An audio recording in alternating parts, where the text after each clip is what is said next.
Hoje nós vamos estudar o capítulo 7, Transformações da Matéria. Então vamos lá. A todo instante podemos observar a matéria sofrendo modificações. Só para se ter uma ideia, o gelo derretendo, a água fervendo, o carvão queimando e frutas escurecendo são alguns exemplos dessas mudanças genericamente conhecidas como transformações da matéria. Observem esses 4 esquemas, de 4 estados de uma maçã. No primeiro é a maçã fechadinha, inteira. No segundo, um corte ao meio. E nas duas de baixo, a primeira, ela depois de um tempo cortada, e ao lado, ela já após um tempo maior, já com os pontos bem escuros. Esse processo é chamado de oxidação. Existem alguns alimentos que se oxidam mais rapidamente do que outros, tá? O que é oxidação? É a ação do oxigênio da nossa atmosfera frente a alguma superfície. No caso, essa superfície é a da maçã, dessa parte interna da maçã. E quais são os tipos de transformações que nós iremos estudar nesse capítulo 7? Transformações físicas e transformações químicas. Primeiro, a transformação física é aquela em que não são formadas novas substâncias, ou seja, somente o formato dela ou o estado de agregação, que nós já estudamos estado de agregação lá atrás, será modificado.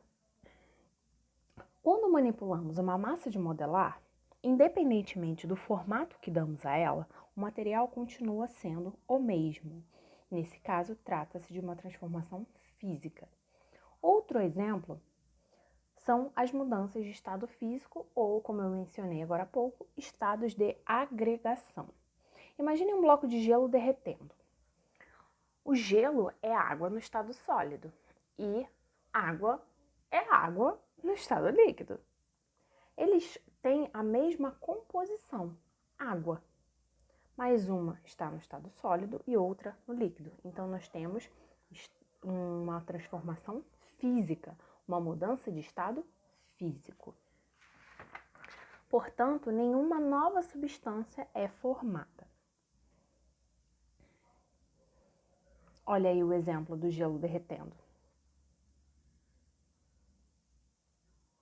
Um cubo de gelo derretendo. Nos círculos aqui abaixo, são representadas as moléculas de água nos estados sólido na esquerda e líquido na direita. Nota-se que a diferença dos estados físicos está relacionada à organização das moléculas de água. Isso nós também já estudamos previamente. Quando as moléculas elas são organizadas, temos o estado sólido. Quando elas estão mais desorganizadas, estado líquido.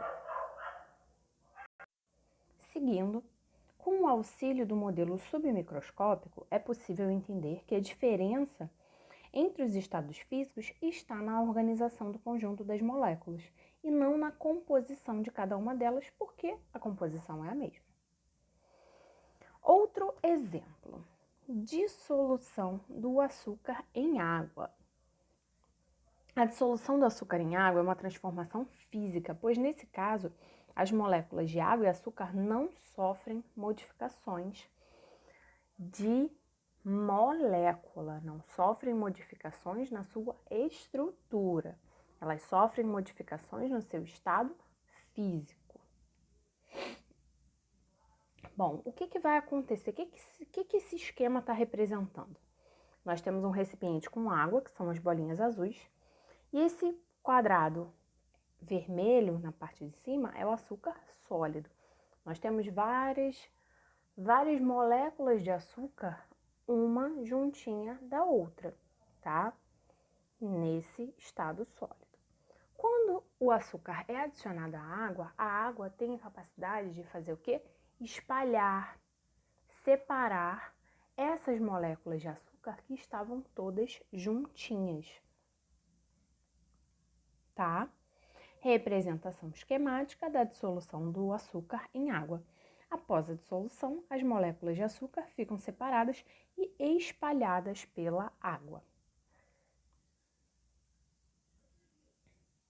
Outro exemplo bem interessante: transformação de um pedaço de metal em folha. Os metais podem ser transformados em folhas ou chapas. E o nome dessa propriedade é chamada de maleabilidade, porque os metais eles são maleáveis. Nessa transformação não ocorre mudança na natureza do metal. Logo, trata-se de um fenômeno físico. Agora vamos lá, transformação química. Também conhecida como reação química, é aquela em que ocorre a formação de novas substâncias, de novas moléculas, de novos compostos, a partir da união de determinadas moléculas. A madeira utilizada como combustível do forno tem uma composição específica e, consequentemente, um conjunto de propriedades físicas próprias. Após a queima da madeira, que é uma reação de combustão, o material obtido é completamente diferente da madeira. Isso pode ser notado pela observação da coloração, que é diferente da cor da madeira. A combustão da madeira é um exemplo de transformação química, pois são produzidas substâncias novas, ou seja, substâncias que não existiam antes da reação. Então, observando esse esquema aí do forno, a madeira está queimando no forno a lenha. Nessa reação de combustão, a gente tem a queima da madeira, tá? Através de calor e um comburente, que é o oxigênio, que nós já vimos também isso lá atrás, em que o produto obtido é diferente da madeira, bem diferente, né? Ele é queimado, ele vai formar as cinzas, né? E aquela fumaça também, fuligem pode ser formada, tá? Entre outras coisas que a gente não consegue observar, que podem ser gases.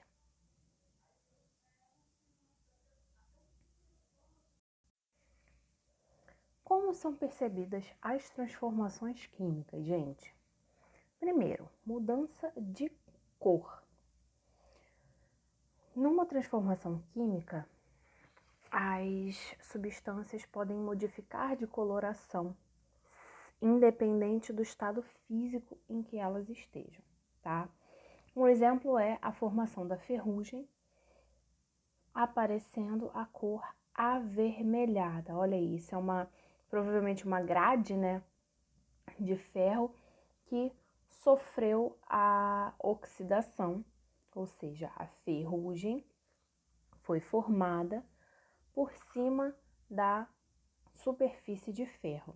E aí ela apresenta uma coloração diferenciada. Outro exemplo é a formação de gás. Em algumas reações químicas, pode-se observar a formação de gás, como ocorre quando colocamos um comprimido efervescente na água, né? Aquele antiácido, quando ele é adicionado em água, ele reage quimicamente com a água, formando bolhas. Essas bolhas são bolhas de gás. Essa é uma característica bem marcante também, que evidencia uma transformação química. E qual é esse gás? Em geral, o gás carbônico. Neste exemplo da pastilha antiácido é o gás carbônico.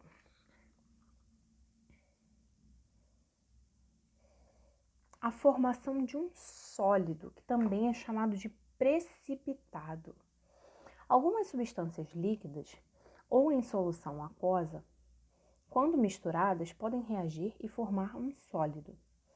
A observação visual muitas vezes não é suficiente para determinar a ocorrência de uma transformação química. Nesse caso, é necessário comparar propriedades físicas das substâncias iniciais com as formadas após a reação. Olha que legal esse esquema dessa transformação. São dois líquidos incolores que, quando estão em contato um com o outro, formam um sólido amarelo. muito interessante. Agora, uma curiosidade. Transformações endotérmicas e exotérmicas. Isso nós já falamos e já falamos bastante. Umas são aquelas que absorvem, outras que liberam calor. Só para relembrar o nosso esquema de mudança de estados físicos e processos endo- e exotérmicos. E agora, como representar uma reação química? Gente, a reação química é a transformação química que é representada por uma equação, que é chamada de equação química. As espécies químicas, que podem ser átomos, íons, agregados ou moléculas, formam as substâncias que são representadas pelas suas fórmulas químicas e indicam o tipo de elemento e a quantidade de átomos de cada um deles. No exemplo aí, a gente tem o gás carbônico. O gás carbônico, a fórmula dele é CO2, porque a gente tem um átomo de carbono e 2 átomos de oxigênio. Essa setinha está representando o índice. O índice indica justamente a quantidade de átomos de cada um dos elementos dentro de uma molécula. Outra substância, glicose. A glicose, a fórmula é C6H12O6. Isso quer dizer que na molécula da glicose nós temos 6 átomos de carbono, 12 átomos de hidrogênio e 6 átomos de oxigênio. Outro exemplo, gás oxigênio, a fórmula é O2. Nós temos 2 átomos do elemento oxigênio. E a ureia? A ureia ela é CONH2. Então, isso quer dizer que nós temos um átomo de carbono, um átomo de oxigênio e 2 vezes o nitrogênio junto de 2 átomos de hidrogênio, tá? O número fora do parêntese, ele vai multiplicar todo mundo que está dentro do parêntese. Isso quer dizer que a gente pode colocar aí uma semelhança com a propriedade distributiva da matemática, conhecida também como chuveirinho. E outra maneira de representar as espécies são por esquemas, né? Esquemas representativos em que cada um dos átomos podem ser representados por bolinhas, né? De colorações diferentes.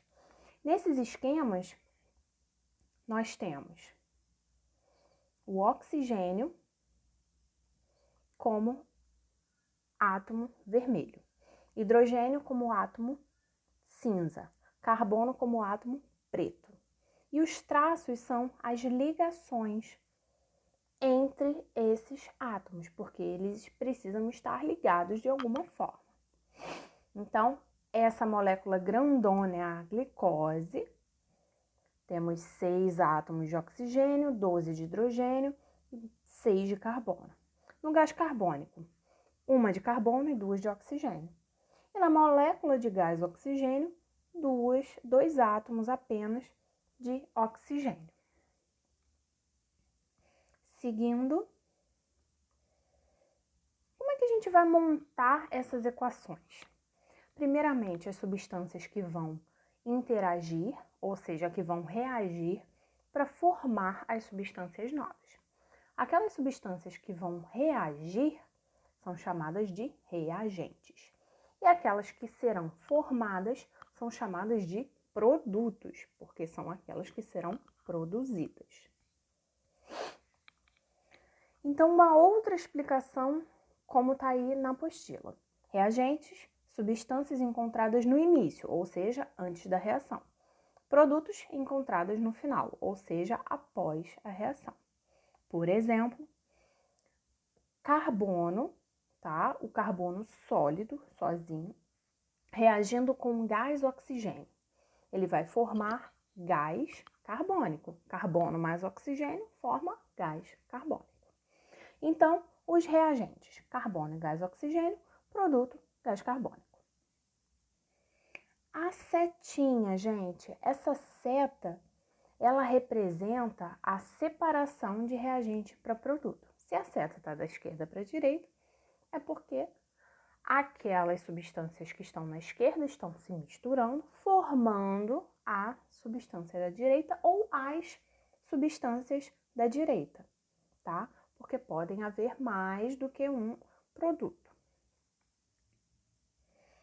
E vocês podem observar em algumas reações que existem parênteses pequenos no cantinho de cada substância. S representa sólido, L líquido, G gasoso e V vapor. A presença de substâncias dissolvidas em água quer dizer aquê, de aquoso, está em solução aquosa.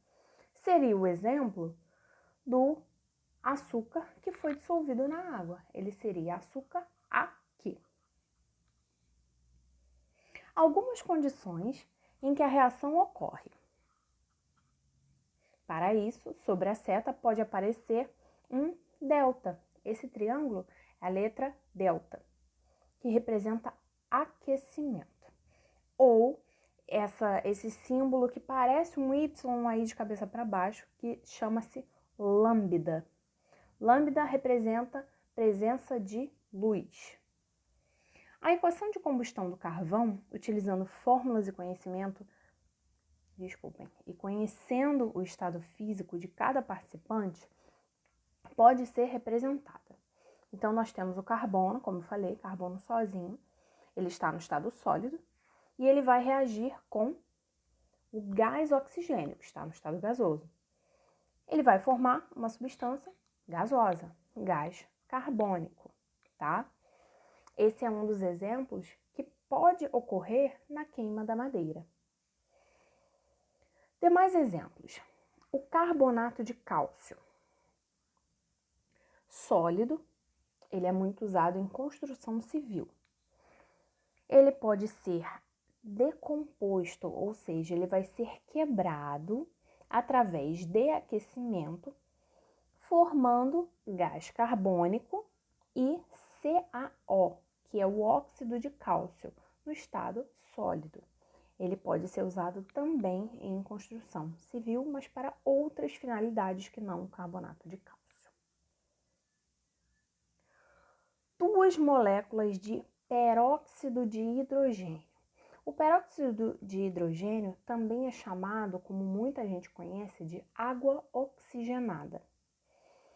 Ele pode se decompor, ou seja, quebrar e formar moléculas de água e uma molécula de gás oxigênio.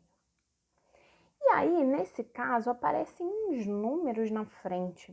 O que quer dizer isso? A quantidade de moléculas mínima necessária para que a reação ocorra. Então, para que essa reação ocorra, eu preciso de duas moléculas de peróxido de hidrogênio para formar duas moléculas de água e apenas uma de oxigênio. No outro esquema, é a formação de água. Então, aí nós temos duas moléculas de gás hidrogênio que precisam reagir com uma molécula de gás oxigênio para formar duas moléculas de água. Uma atenção importante, aí a água está entre parênteses com L de líquida, mas primeiro ela é formada no estado gasoso e depois ela é condensada para o estado líquido, tá bom, gente? Aqui, aquele nosso quadrinho bem interessante de curiosidades. O que são reações reversíveis? Os refrigerantes e água com gás contêm em sua composição ácido carbônico, que é produzido entre a reação de gás carbônico com água. Olha aí o esquema. CO2 mais água vai formar H2CO3, que é chamado de ácido carbônico, em solução aquosa. Mas esse ácido carbônico, ele não é estável, ele é muito instável, ainda mais nessas condições do refrigerante. Então, ele vai ser novamente quebrado, decomposto para formar CO2 e água. Então, o que vai acontecer? A gente pode representar essa reação como reversível, porque ela o tempo todo forma o reagente e o produto. Então, a gente pode representar por essa dupla seta, tanto da esquerda para a direita, como da direita para a esquerda. Isso quer dizer que a reação é reversível. As equações também podem ser utilizadas para representar transformações físicas, que são evaporação da água, olha aí, do líquido para o gasoso, sublimação do gelo seco, do sólido para o gasoso, ou a dissolução da glicose na água, do sólido para o aquoso. Gente, eu vou parar por aqui, porque o próximo conteúdo ele é um pouco mais pesadinho, e nós nos vemos na próxima aula. E não deixem de fazer as atividades que estarão disponíveis na plataforma. Um abraço e até mais!